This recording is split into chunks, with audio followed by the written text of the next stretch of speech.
One of my favorite clients is a Canadian couple that has 2 Land Rovers. One is driven by the husband and one is driven by the wife. Their first journey was going to be from the China Sea to Paris. Once we started designing the trip, they kept adding things. So by the time we finished that first trip, it was almost a 6-month journey. And it started in China and went up through Xian and around different parts of China that most people don't go to. It crossed over into the Gobi Desert and up around Mongolia and continued up to Siberia and all the way across Russia and Ukraine and went through the Baltics. And by the time we were finished, we thought, oh wow, these people have covered everything.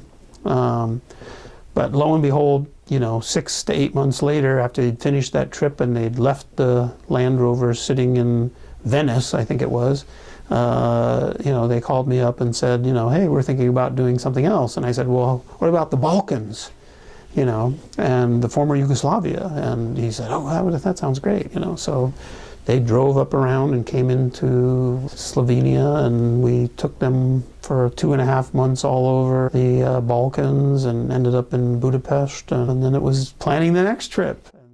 It's really led from one trip to the other, and fantastic people. We've really enjoyed helping them fulfill this dream and, doing these trips that are just, the dream trip, really the dream trip. Driving your own vehicle and really interacting with people and slow-paced, not rushed, and doing it on their own terms,